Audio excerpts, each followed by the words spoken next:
in the Lumberjack Landlord Studio. Yeah. Oh, it's super comfortable. I love it. How's it going, Dion? Dion's hanging out in New Hampshire. I had no idea you lived in a nudist colony. This is so weird.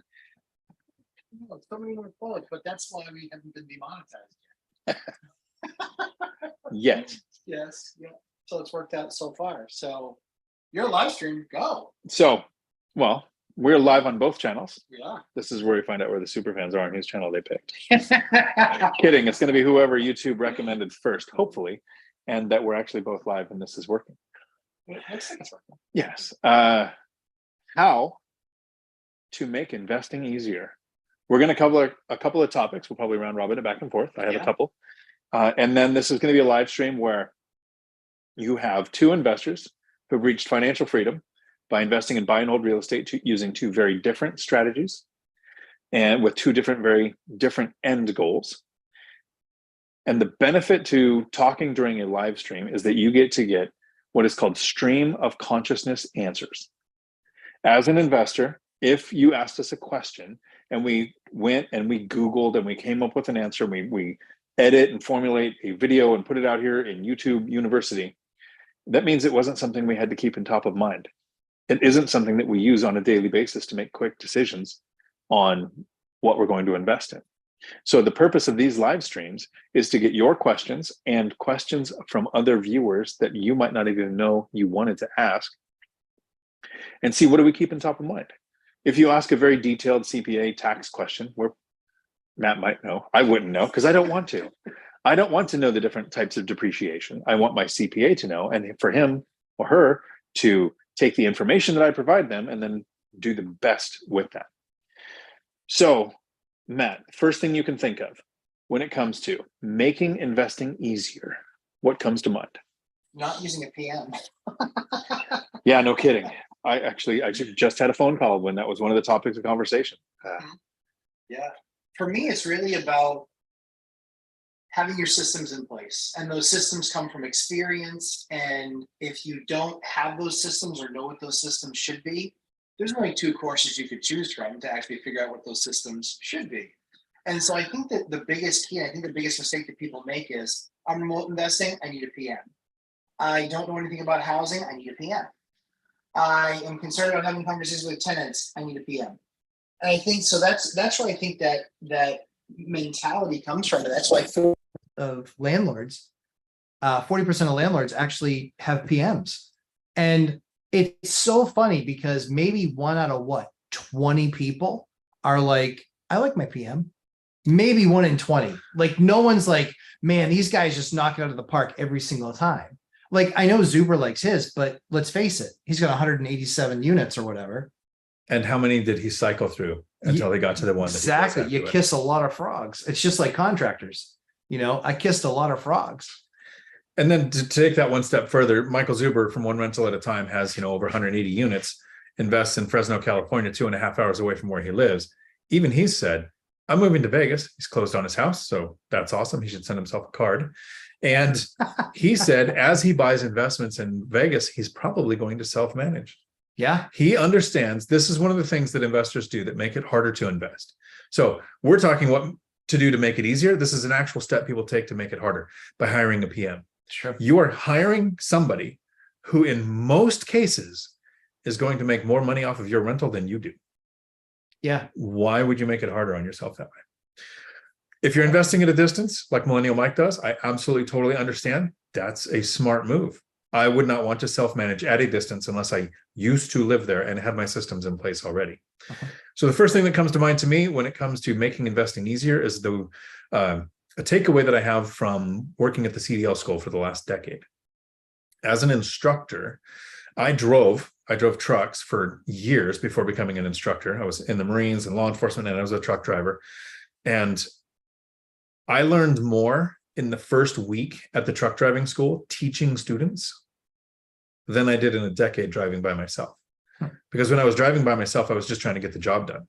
If you're investing and you're just trying to invest, you'll do okay. I was an okay driver. But when I started teaching people how to drive, I really learned what's happening with RPMs when you shift. Why do you need to rev the engine faster in order to grab a lower gear? Things that most drivers might not be able to explain clearly, but an instructor has to. So when it comes to investing in real estate, if you start thinking from the position of, if I was going to teach this information to somebody, this thing I'm doing right now for the very first time, hiring a contractor, hiring a home inspector, figuring out how an appraisal works, how to talk to a lender, anything that you're doing in real estate for the first time, if you look at it from the perspective of, if I was going to teach this skill to somebody, how would I do it? What notes would I take? How would I understand the chronology of what I'm doing? When you do that and you think, everything I'm doing, if I had to explain this to somebody else, it actually is one of the first things you can do to make investing a lot easier on yourself. I agree. Yeah, I think that, like I said, that it's just there's so many little mistakes that get made, and because we're not doing this for a project like one flip, we're doing this for 10 years, 20 years, and it's like one of the things that I always talk about is I wish when I first got into it that there were people that did what I wanted to do, so I could have just paid to get all their knowledge to not have to go through all the pain. Like that's the least expensive lesson, is learning it from somebody else. So yeah, I think that, certainly the PM thing and processes and even the remote thing, I think the biggest issue that I have, I think with PMs just in general, is that if you're hiring a PM, everybody thinks, well, I've got a good PM, I'm safe. Oh yeah, what a bet. Because we never hear stories ever about remote investors that get ripped off by their PMs. You need to know about what you're doing. You need to study your craft. You need to understand, this is what a piece of sheetrock should cost. This is what a piece of plywood should cost. This is what trim should cost. This is what a window should cost. That way, they're not just like, oh yeah, that was a $250 Fetzer valve and it's all ball bearings these days. Like Fletch used to say. I mean, it's not. And that's the thing is that you have no idea. And I think the other thing too is there's a lot of people that invest in real estate where English isn't their first language. And I'm not making fun. I can barely speak English. So the fact that those folks speak 2 or 3 languages, but English not being the first one, contractors will more than likely try to take advantage of you. And if you don't really know what you're doing, you're going to get got. And it's not to the tune of like, oh, he got me for $50, that guy. No. It's like 500, 1,000. Even when you were going through it, when you were getting all your stuff quoted out, you had people telling you, yeah, unless it's at least, $10,000, I'm not showing up. And then you got that work done for like $4,000. Well, it's because you did the work, you knew what you were doing, you made it through that process, you know how to negotiate with these vendors. That saves $6,000. That wasn't like a little bit here on a little tiny example. This was a big number. So I think that people really need to understand that component of it. The buying side's nice and it's the sexy part that a lot of people talk about. But you know what the most fun, sexy part is? Margin. Dion's got margin coming out his ears. It's margin. That's what we all are after. We're after margin. And the way that you create margin isn't just what you're getting for rents. It's controlling your expenses. True. Like when somebody says you should take out a cash out refinance on that paid off property so you can have more money to invest, but you would have actually increased your monthly expenses and decreased your margin. Mm-hmm. You can sit back a year later and go, we were both right. 100%. 100%. I agree. So here's 4 words that can help you make investing easier. The topic of this video, these 4 words will help you with investing, with your work, parenting, with dating. These are 4 words I want you to think about. Pen and paper ready? Confidence comes from competence. Yeah. It's a lot easier to make a move when you're investing if you're very confident in what you're doing. When somebody looks at me and Matt and goes, hey, run the numbers on this rental in your market, in the asset class that you invest in less than 30 seconds, we have a fairly good idea of what we're doing with confidence to go, okay, it's worth my time to take a deeper look at that property, or I'm confident that that's one I'm never going to look at because that price is ridiculous or that area is bad. McNeeley Avenue, Tacoma. Yeah. There's a specific. Yeah. So the demilitarized zone. When you learn a skill with investing, it makes sense to go to the next phase. If you don't know how to save, should you talk to a lender? Right. A lender's not going to know what to tell you how much you can borrow if you don't know how to save. So the first thing you want to do is get competent at saving. How much do you make? What can you do to increase it? Is that learning a new skill, becoming more attractive to your employer, working overtime, developing a side hustle, changing companies for a better career, starting a business, whatever it is in your circle to increase your income?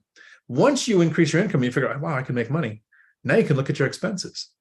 That confidence that I know how to make more money gives you the competence to say, now if I can reduce my expenses, I'm actually going to get this margin in my saving that I can then put to work. So now if you know how to save, before you go talk to a lender, because it seems like, okay, now I know how to save, I should go talk to a lender. There's another step. If you go and you learn how to work on your credit score. If you do some research, some really simple things like look up what is credit utilization. If you don't know what that means, you probably don't have a really great credit score. You could if you're just doing some things right. But if you understand what credit utilization is, you know that if you use 10% or less of what your available credit is on a line of credit, that can increase your score by up to 30 points. And if you go over that 10% credit utilization, you can decrease your score by 30 points. Once you are confident in getting your credit score, because you have developed the skills to improve your credit score, develop your skills to improve your income, reduce your expenses, now it makes sense to go talk to a lender. When you go talk to a lender, the confidence is going to come because you are competent, that you know how much you can save. You know what your credit score is. So when the lender starts asking you questions, that confidence is what's going to take you to the next stage. And that goes all the way through investing. So remember those 4 words. I think best said, it's hard to be humble when you can jump, stunt, and tumble. I think what it comes down to is exactly like what Dion's saying, which is having a skill set, having the ability, and, getting in a position where you recognize, we work with new investors all the time, and we look at it and it's just like, dude, you are not ready. Like, you might emotionally be there, you might mentally be there, but I'm seeing you financially and no, you are not ready. And there's nothing more stressful than doing it when everything has to go perfectly in order for you to be in the spot where you can make money. You need to have margin for error, especially on the first one, So yeah, that's what I think. I think making it easier is about investing in time in yourself, investing money in yourself, upping your skill set, getting a better idea and understanding of, experientially what other people go through. And there are way too many courses out there that talk very theoretically. Well, theoretically, no. Everything that we're talking about is stuff that we do. It's stuff that we work at. It's stuff that we know. It's stuff that we understand. Yeah. So let's handle the super chat on your channel first. Brandon Ayers, Fortified General Contracting. Hey, Brandon, are there different tax implications between short, medium, and long-term rentals? How would you categorize the rental duration of those categories? So they're not really, because it's really all about, it's really all income, and it's basically just income minus expenses, as far as I'm concerned. How I would categorize them is short-term would be anything less than, a month. I would say midterm is kind of 3 to 6 months. And then I would say long-term is obviously a year lease that then translates, that might be 2 years or might translate into to 2 or 3. Now you want to read the other one, but not out loud, just internalize that one. So Brandon, there's one kind of big tax implication when you're looking at the difference between short-term, midterm, and long-term that doesn't impact the owner as much as it impacts the tenant. It can impact the owner based on your costs to the tenant being more, so that you might have more vacancy or less demand. And that's that some municipalities are looking at short-term rentals and saying that is a taxable event in that market. It's an extra tax on top of state, on top of federal. Yes. Hotels have the hotel tax, it's a couple dollars a day. Yeah, that occupancy tax. Right. You have to figure out in that area that you're looking to invest, what could those tax implications be? And here's the kind of cool thing, Brandon, if you were here at the beginning of the video, we talked about, there are some things, if you ask someone like me or Matt, how do you get the best interest rates? we'll have an answer. If you say, how do you find your contractors? We'll have an answer. If you ask a kind of a detailed tax question like that, we would go to the pro. So I know it's kind of a scapegoat answer when you go, oh, you have to talk to your CPA first, but it's a good thing to be thinking about. And I agree with Matt, less than a month is short term because they don't sign a lease that gives them occupancy protections in court in most cases. Midterm is usually less than 6 months, but it can be more. You can sign a 9-month lease with a short-term tenant. The idea is they're there for a set amount of time and it's usually furnished, your midterm rentals. Long-term can be anything, can be month to month, but the tenant plans on living there a long time and it's not furnished. So those are kind of the differences. Then it comes down to the level of work. And for a long time, I talked about this thing called the real estate X factor. The more risk you're willing to take, the more money you could potentially make. The more work you're willing to do, the more money you could make. And it's kind of inverted. Short-term rentals make more money than midterm rentals, but take less work. And this trips a few people up. They think short-term, you've got that higher turnover. No, you have automated Airbnb and VRBO approval settings you can do to where you don't have to approve the tenants. You have a cleaning company that goes out there between tenants, and you have some maintenance issues. So you might be handling a few techs. With midterm rentals, short-term, the tenants are coming to you. With midterm, you have to go find the tenants. You have to screen backgrounds. You have to look at credit scores. You're signing an actual lease that gives tenancy protections. So for a long time, I would say self-managing short-term rentals is the most work and the most money, but I think self-managing midterm rentals is more work for less money. So that X factor, you have to really look at what you're doing. On what you're doing is taking more work, more time commitment, and if it's worth the money. And the last thing I always like to cover if somebody's looking at comparing asset classes like short, mid, or long is if you buy a short-term rental, make sure that it makes sense as a midterm or a long-term rental, because as Vegas and a town in Texas just found out, legislation can change and overnight, you can't do short-term rental there anymore. They tried in Hawaii to go 90 days or less and canceled it. And thanks to the financial firefighter, Mark, aloha, if you're out there in future land, it didn't stick. That was overturned. So you really have to watch legislation because you don't want to get stuck owning a property that had to be a short-term rental, and then you lose the ability. And now other investors won't buy it for what you paid because you can't use it for the purpose of making the amount of money that you thought you needed to. I want to talk to your kid over here in the super chat, Matt. I know it's not my son because he can't type. This is from the lumberjack landlord's son. Are you adopting? Because I know a few people. Absolutely not. Yeah, hell no. Dad and Dion. Well, Yeah. at least they know who there. Perfect. I got my first fourplex with W-2 job. I'm looking to scale a little quicker. Thoughts on DSCR and things to consider. You first. So thoughts on DSCR, things to consider. I don't love DSCR loans for those that don't already have the 10 with Fannie and Freddie, because they're significantly more expensive. The purpose of that loan is for people that are investors that already have their first 10 loans, or for some reason, it doesn't make sense for them to go through a bank. You will usually pay 1.5 points more for DSCR. And I don't see the reason to pay 1.5 points more for an asset, because that could literally take you from not making money or making money to not making money. So I don't love DSCR. I think it's applicable. I think it's always something to investigate. But quite frankly, if you're getting if you're under 10 mortgages, you really should be going FHA if you can, or conventional, unless if there's some issue why the house shouldn't go FHA. So there's a couple of things to consider here. What did you name your son? Your lumberjack landlord son? Apparently just lumberjack landlord son. Good, strong, masculine name like Stacy. Yeah. So, or Dion. If you want to go with a really strong masculine that's always a girl's name, Dion, go with that. If you're going to go with DSCR, there's a couple of times it makes sense. You need to watch what's happening with interest rates. In the last couple of years, there was a period of time where DSCR loan interest rates was less than conventional. It happened for about a week, so it's not very common. And then it flipped back to where it's not. If you are trying to scale within those first 2 years of investing, you just got your first fourplex, and before the 2 years passes, you want to scale quickly. DSCR can get you around the debt to income ratio problem that you can run into, because conventional FHA, VA, they will look at the income that you have. Once you have rental income for 2 years, they're more likely to, they'll start sooner. Some lenders will start from day one, looking at 75% of rental income in your debt to income ratio.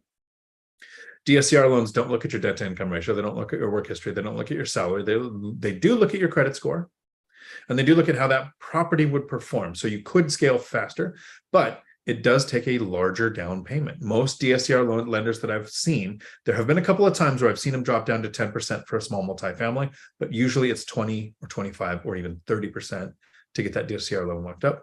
If you have any questions, you can reach out to me. I have a guy who does DSCR loans. I can connect you and he can answer all of your questions. Hopefully Alex is also getting business out of it and not just answering questions because I send him 100 people. But once you have those 2 years and you've learned how to manage a property, maintain a property, file taxes on a property, find, screen, and keep tenants, then lenders will start looking at 75% of the rental income on the properties you want to purchase. So the scaling for those first 2 years is difficult. And it's not like the first 2 years are hard, the next 2 are half as hard, and then the next 2, it's as soon as you pass 2 years with rental income on your tax returns. I've had lenders tell me, you can borrow as much as you want, as long as you have the down payment for it, because 75% of the rents that we're looking at would cover it. There's another kind of caveat that they look at. They want to have the majority of your leases to have more than 3 months remaining. So if you have this new fourplex and you have some month-to-month tenants, they're not going to actually help you when it comes to looking at your DTI. Right. So you want to look at longer leases. And sometimes you'll have a tenant I had a tenant that I was helping find a house. And I said, here's my agent. Here's my lender. Let me tell you how duplexes were to bought a single family house, because I got him on the property ladder, but not the right way that I would like to. So what we did is we signed a nice long 1-year lease to protect me, to make it easier for me to get my next mortgage. And it had a $50 lease termination fee. So the lenders would see the longer than 3 months remaining on the leases, but the tenant knew as soon as he found a house, he can get out of that lease and doesn't have to pay till the lease breaks or pay for a whole month's rent or anything like that, giving the tenant what they wanted, me what I wanted, and lenders what they wanted.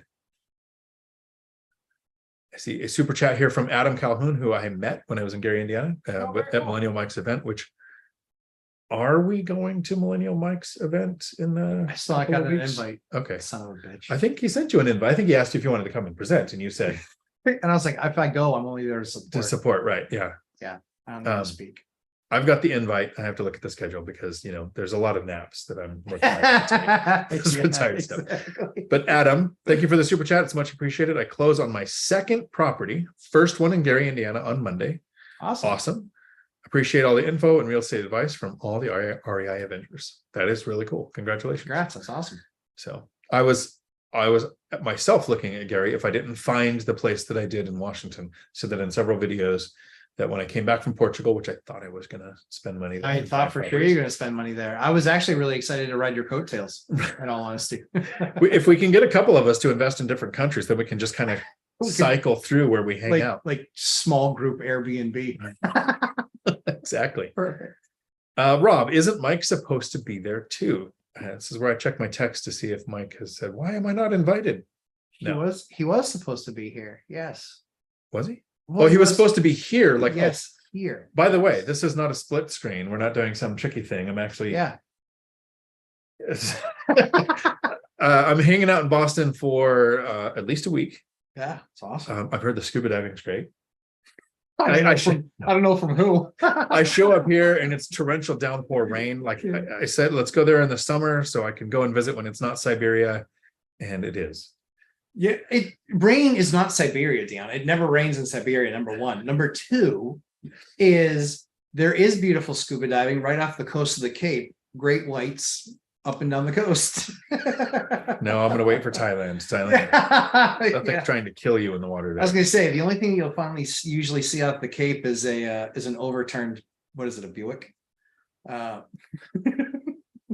Nice. Tom Kine, howdy. Hope you're having a good day. I think you're between driving right now. Glad to be here. Glad you're here too. Tom, good to see you. Stop down in Maryland for a visit. Is Maryland a real place? It is a real, it's a real place. Okay. Yeah, the Terrapins. Sounds like a real place. The Terrapins. The Terrapins. Is that a sports ball reference? It's a sports Okay, ball reference. It is. University of Maryland Terrapins. The Terps.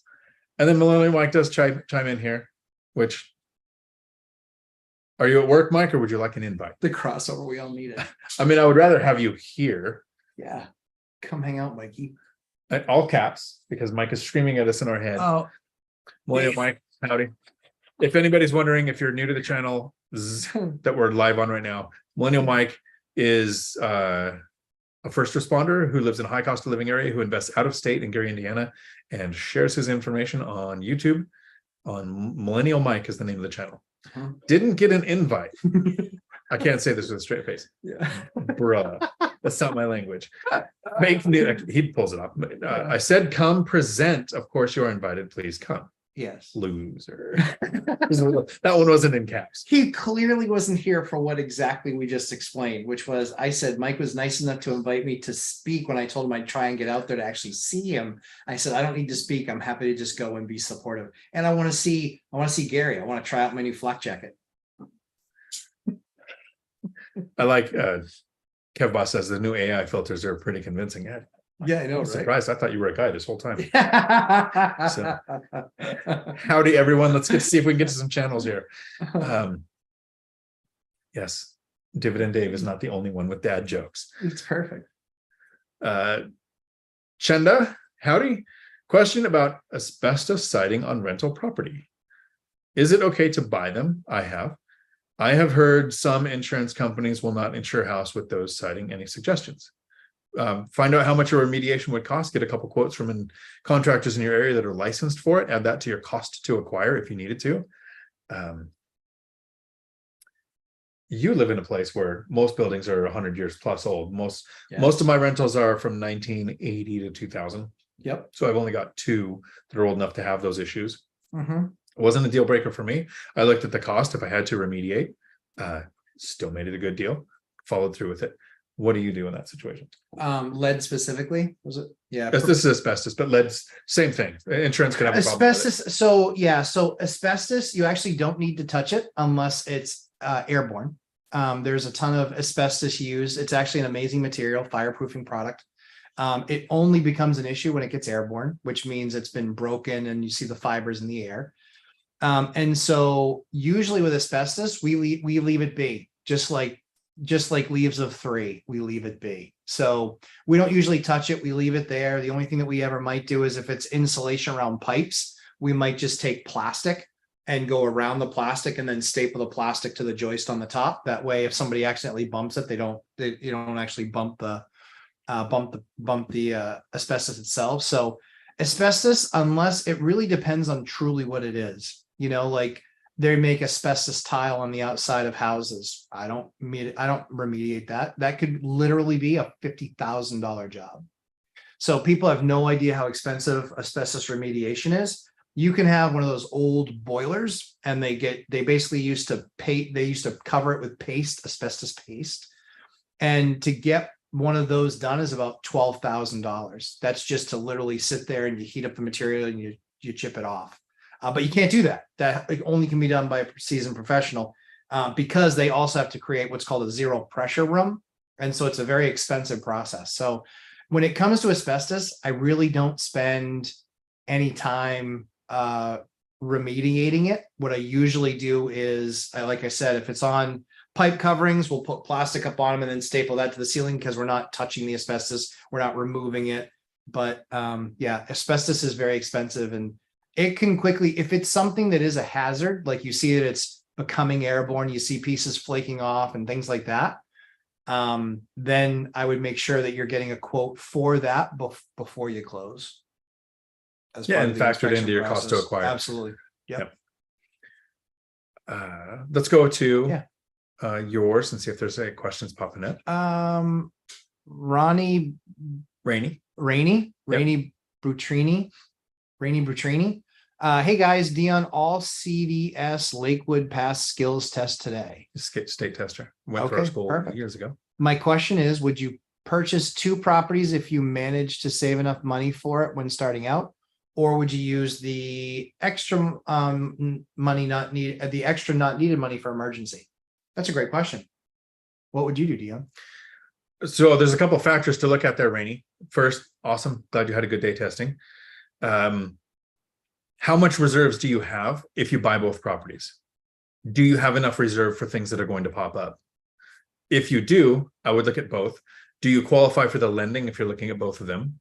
Because those two mortgages might impact your debt to income ratio. And if you haven't owned a rental for those first 2 years, they're not going to be looking at all of your rents in your debt to income ratio. So there's a couple things there to look at. Could you qualify for the lending on both of them? Do you have lenders that are okay with it? And don't try something sneaky like doing them both at the same time with different lenders so that they don't know, because they will find out. And if you can qualify and you have the reserves to buy two, do you have the bandwidth to handle that much at once? If you've had a rental, you already have a lease, you already have handyman you can call, you already know how to find contractors using the Thumbtack app. If you have one or two rentals, I would totally buy two at the same time. Buying two, I think, Rainey, you should email me and say, these are the two I'm looking at. This is how much work it's going to take. This is what my work schedule looks like. Honestly, reach out with, let's get details on that specific thing. I'll put my email in the chat. On yours. Just Rainey, it's Dion at DionTalk.com. You should be able to find that. And spell my name right. But it's possible to do it. Financial firefighter Mark down in Hawaii emptied out his 401k, purchased 14 rentals in his first 2 years. So it's absolutely doable. He is going as bald as I am now because he had some evictions and some rehabs and some problems pop up. And when you're just starting out and you don't have your systems in place, he has said in videos on my channel, so I'm not calling him out on something, he has said he kind of wishes he went a little slower, but 14 is totally different than two. I think two is doable.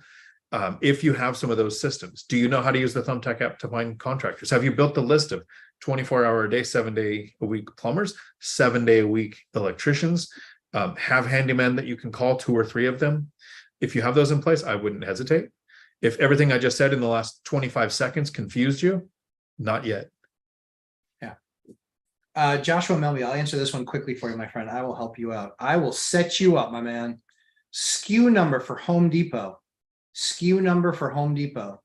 100-697 1698. That's SKU number 100-697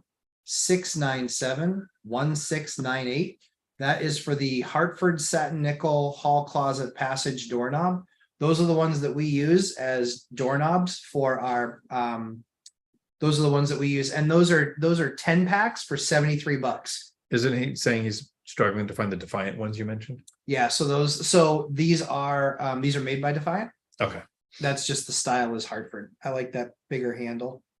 Because here's the moment of transparency. You sent me the link for the Defiant ones. I purchased 3. Yeah. And now the link is gone and Walmart doesn't carry them. I know. So I want 3 more. I know. I'm trying to. So Okay. Actually, Home Depot just got a massive stock order in, and so I will give you guys that number too, because that's just the kind of guy I am. Duplex Dave, howdy. Question: how often do you have your properties inspected?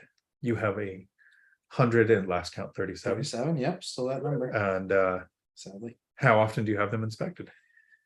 depends on what level you mean inspected. So we will typically, when there's a lease renewal, we will swing out there and take a look. I'd like to know why my kid's so rich. Hey, your kid can keep throwing money at me. It's okay, but go ahead. Give that monkey money to Uncle Dion. And so yeah, what the heck we were talking about? But yeah, anyway, so the I don't remember what we were talking about, but the handles. So anyway, so the handles, I gave you that guys that SKU number. The other number that you're looking for the actual locks, and Dion, here's the number you're looking for too, but I can just forward it to you. Just forward it to me. I Thanks. will forward it to you. These are the square satin nickel electronic single cylinder touchpads. The Home Depot SKU is 100-758-7011. Again, 100-758-7011. I bought that, my most recent order, I bought 50. So I usually buy them 50 at a time. I usually, when I did the schlag, I would buy 4 or 5. Yeah. And what I did is I would track Amazon, Lowe's, Home Depot, They were about $109 each, and once in a while they'd go on sale for $89. So they're significantly more than these Defiant. Yeah. And the Defiant so far, I've only had them for a little over a month, Yeah. seem to be working as well as the Schlag. And they Yeah. were like 50 or $60. Yep. But when the Schlag would go on sale for $89, then I'd pick up 4 or 5 of them.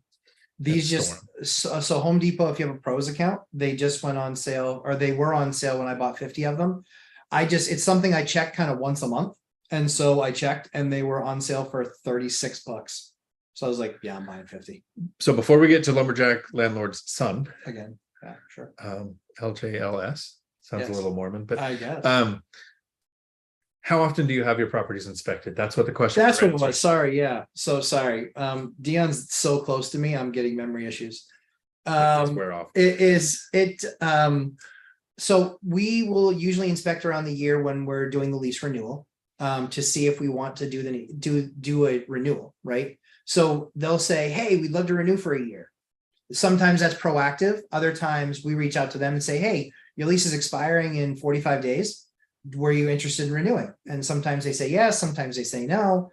Sometimes they say, well, you know what, let me think about it. You know what, it's a year, it's close to a year anyway. We just want to pop out, make sure that we take care of, smokes and check everything like that. And then I'll actually have somebody check it and then get back to me and just say, dude, they live like it's Lord of the Flies in there. And then I'm just like, oh yeah, sorry, we're not going to renew. Or if we do, we're going to renew, but yeah, rent's going up X amount. So for me, it depends on the relationship you have with your handyman. If they go to a property to fix something, they should kind of give you a report of, here's what I found. This is what I see. Place seems fine. Me personally going to inspect, in the first few years, I used to try to go once a year, lease renewal or changing out HVAC filters, which only a couple of my properties have HVAC, so that wasn't a real thing. But if a handyman hasn't been to something in a year or two, so every maybe other year, I would make sure that I have some type of inspection done. Checking smoke detectors, carbon monoxide detectors is a valid reason to go. Actually gets you into each bedroom. I don't know that I would do more than that. If you have Section 8 tenants, then Section 8 can monitor them once a year, every other year, depending on what their budgeting is. And I've had some people say, I don't want to own Section 8 because somebody else is going to inspect my property. It's an inspection you don't have to pay for. And if they find something to fix, you should fix it. Mm-hmm. Okay, so LJLS. Follow up on DSCR. If I go that route to skirt the W-2 2-year problem, can I refinance out of DSCR into conventional? Yes, but you're incurring a large cost. Mm-hmm. Also, I have a 3-car garage behind a 4-plex and don't know what to do with it. Storage units. 3-car garage behind 4-plex. What I would probably do is, yeah, you could do storage. You could do, I would put up a wall. I would literally put up a 2x4 wall in between. And even if you just cover it with paneling, so if somebody whacks it with a car door, that's fine. What you don't want is the liability of one person saying, oh, they were in there and they scratched my car. They have no access to it. The other thing that I would do too is I'd probably put a keypad, a door keypad on that too. That way you can get access anytime you want, not have to have multiple keys for that, track down that key, because that's kind of a pain in the ass. So yeah, you can look at, are you in an area where, God bless me, are you in an area where you can rent it? Like, is it something where maybe the tenants want it? And it's just something where you say, hey, I want to offer it to you before I put it on the market. But that's what I would probably do. I'd probably offer it that way. How many rentals do you have? How far is this one from where you live? And could you have a use for all of the equipment you're going to have related to your rentals to use that for yourself? I have a 4-plex. I had a storage shed built. That storage shed is for me, right? If the tenants wanted one, I could have another one built and increase their rent by the cost to get a good enough return. I have a triplex that also has a house with a massive shop garage attached to it.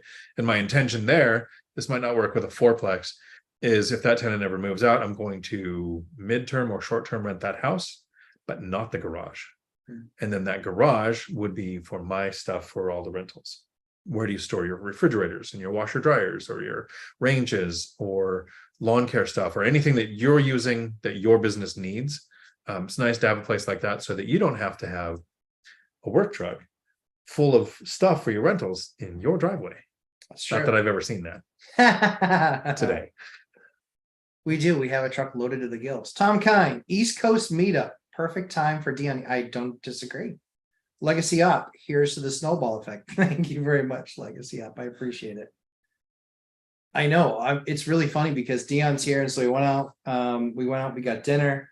And now we're doing a live stream, and then I'm gone the next 2 days on business, but then I'm back Friday, Saturday, Sunday, and so we're going to be doing lots of fun, stupid stuff together.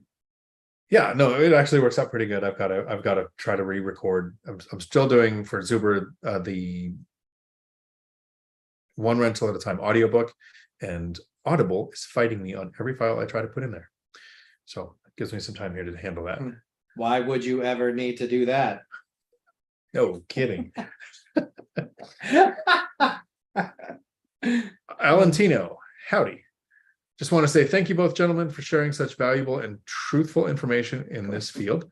So many charlatans out there take advantage of good, hardworking people. Wink, wink. 10x. Fair enough. Yeah. So especially when somebody reaches financial freedom a certain way and then tells everybody never do that. Yeah. Because, be part of their syndication. Well, now what's really funny now is he pitches 16 units because a lot of people can't get in, and just like shocking, there wasn't a big long list of multimillionaires that wanted to give a brand newbie a bunch of money to go buy a 200 unit building. I'm like, who the hell would do that? I like how Tom Kine asks, who's managing Dion Talk? Dion. That's why it's so messed up.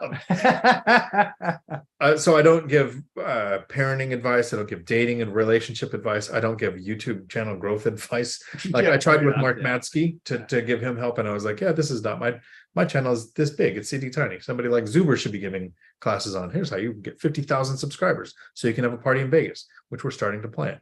I love it. Ryan, howdy boys. Question for you: when finding a new property, do either of you check to see if there are registered sex offenders in the neighborhood? If so, do you disclose this to tenants? Seen this in Class B areas of my buy box. Just curious. Thank you. Nope, I do a background check. And so it's my responsibility to take care of the background check on my tenants. So I know the quality of tenant that I'm putting in somewhere. But people have the address. If that's something that they're concerned about, they're more than welcome to look it up and take care of it. I think his question is if you're buying a house, yes, and there's other offenders on the websites. Nah. Yeah, I've never looked at that either. Nah. So if you're really kind of concerned with that and you want to buy Class B and you think that that might be something people concern themselves with, look for properties within 800 feet of a school. Then you won't have that issue around your property. The other issue too is that that only cuts you out of a very small segment of the market, and quite frankly, not a market I really care to spend a bunch of time in. I don't want to be renting to families. That's not where I spend my time. I spend my time renting to students. I spend my time renting to roommates. I spend my time renting to retirees. Families are like fourth on the list for me. So sorry. Go ahead. So I almost titled this video because we started this. The topic at the beginning of this was how to make investing easier. I almost titled it the ways that I legally discriminate. I think I should have. In 3, 2, 1. No, and there's some very simple ways. One, Sure. if you don't want sex offenders in your property, buy within 800 feet of a school. Okay. If you don't want as many kids in your properties, what I'm doing whenever I'm going to be doing any rehabs going forward, I'm yanking out all bathtubs and putting in walk-in showers because people with smaller kids want to have bathtubs. If you want military tenants or Section 8 tenants, or working or retired tenants, it would be illegal to run an ad saying no Section 8 allowed in this one unit specifically, no military or only military. Right. But you can legally discriminate by controlling where you advertise. Absolutely. If you want a veteran or a military person, that you advertise on base. If you want a Section 8 tenant to go into that unit because you're trying to maintain the balance like I do, call the housing authority and say, here's the link to my listing that comes out next Tuesday. Share this with your clients. So that was almost this video, which sounded worse than, which is my superpower. Yeah. Well done. Matthew Mead, welcome to the channel. Do you have a stein for Dion's water? Nope. You do have a stein. Oh, I do. I have a stein. I do. I actually have a quite big stein. That's what she said. Yeah. Matt picked this up for me specifically for today, but I thought I would get the spiders out of it before I put my water that makes my eyes water in it.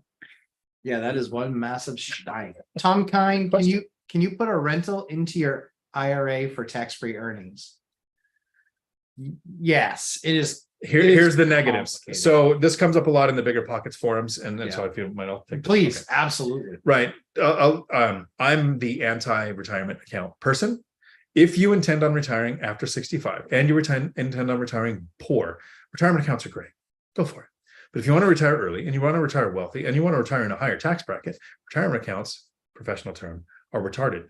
Don't do that. So a lot of people will say, well, I could self-direct a rental in there. Great. You can't depreciate. Great. You can't self-manage. Great. You can't house hack.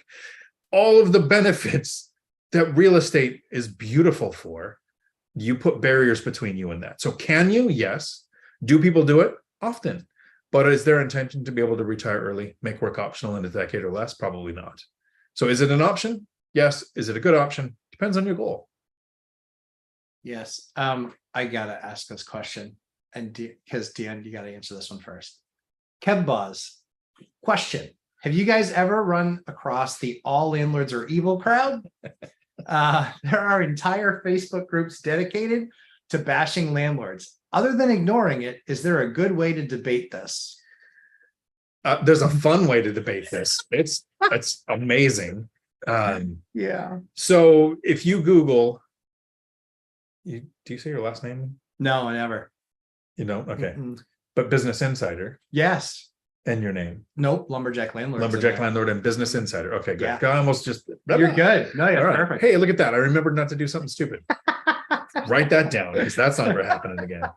But if you Google Dion McNeeley, Business Insider, Mhm. Lumberjack Landlord Business, Michael Zuber, One Rental at a Time, Business Insider, you'll see a ton of articles that come out and go, here's how these gentlemen, Millennial Mike, I don't think he goes by Millennial Mike with Business Insider on the articles. I think it's literally Michael Newton.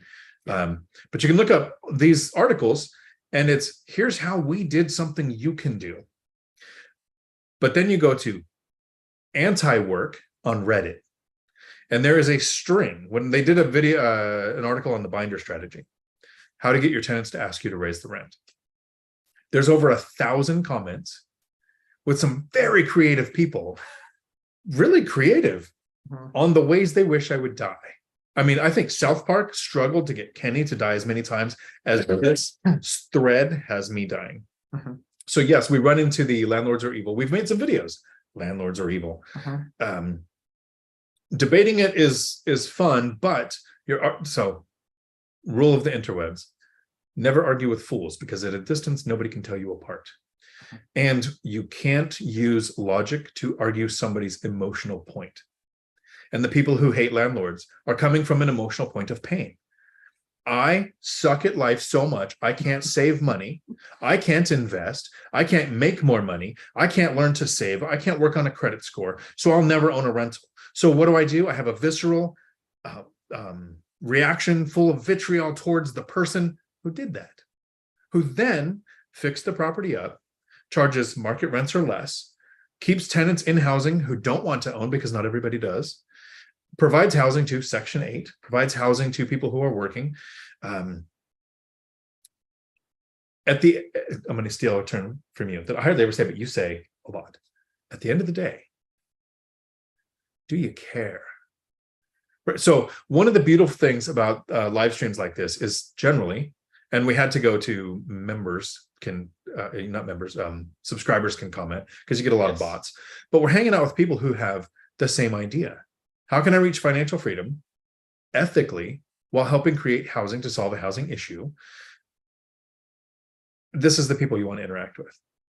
And again, to steal from Matt, and something that Matt says often, we are not in the convincing business, right? It's not our job to convince anybody.